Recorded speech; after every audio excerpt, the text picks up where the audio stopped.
ऊर्जा, इसके बिना तो हमारा काम ही नहीं चलता।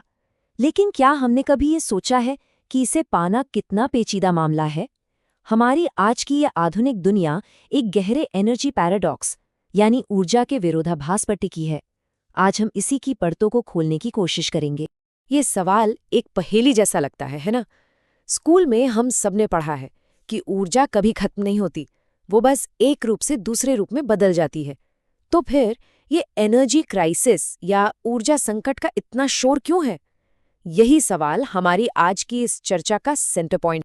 असल में इस पूरी पहेली का जवाब एक छोटे से कॉन्सेप्ट में छुपा है, यूजेबल एनर्जी या प्रयोग करने योग्य ऊर्जा। सोचिए, जब आप एक मोमबत्ती जलाते हैं तो उसकी केमिकल एनर्जी गर्मी और रोशनी में बदल जाती है। पर क्या उस कमरे में फैली हुई गर्मी को वापस इकट्ठा करके फिर से मोमबत्ती बनाई जा सकती है? नहीं, ऊर्जा अब भी है, पर वो ऐसे रूप में बिखर चुकी है जिसे हम आसानी से दोबारा काम में नहीं ला सकते। और यही ऊर्जा संकट की असली जड़ है। तो किसी भी एनर्जी सोर्स को अच्छा कहने से पहले कुछ सवाल पूछने पड़ते हैं। क्या उससे थोड़ी सी मात्रा में बहुत सारी ऊर्जा मिलती है? क्या वो आसानी से मिल जाता है? क्या उसे स्टोर करना और एक जगह से दूसरी जगह ले जाना आसान है? और हाँ, सबसे ज़रूरी, क्या वो किफ़ायती है? इन्हीं सवालों के जवाब किसी भी ऊर्जा स्रोत का भविष्य तय करते हैं।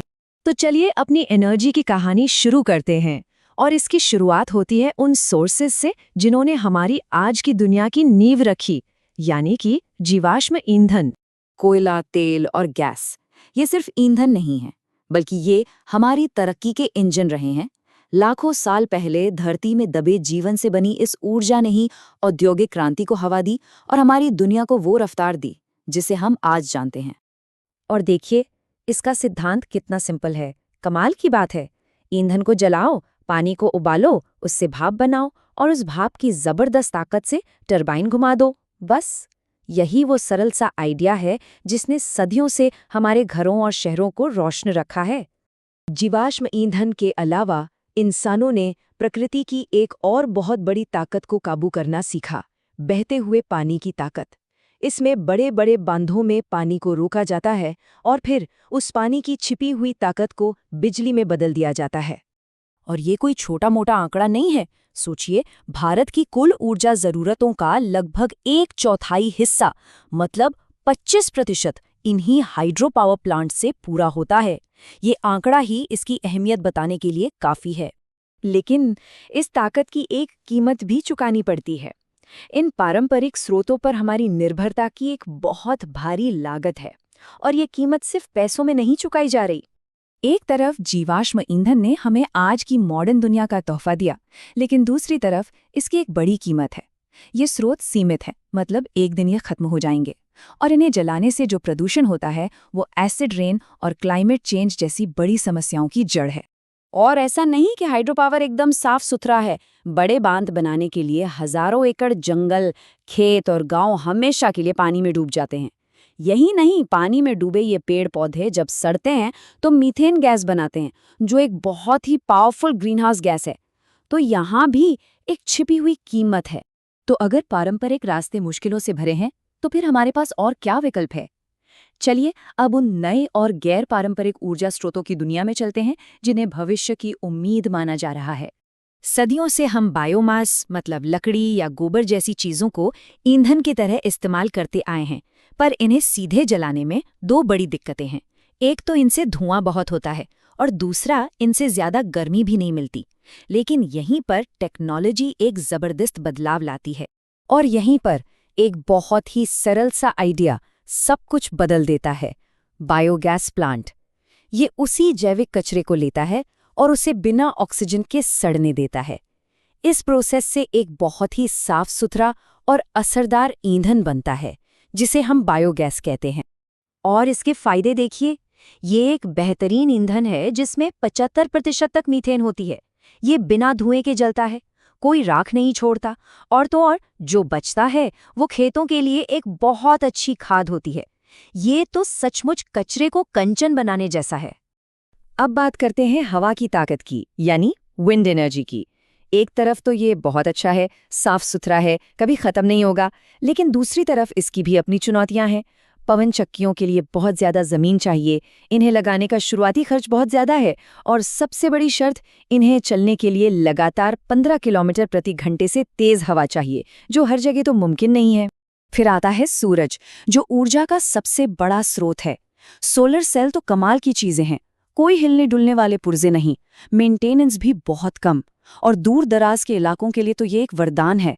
लेकिन यहाँ भी दो बड़ी अड़चनें हैं, कीमत और कुशलता।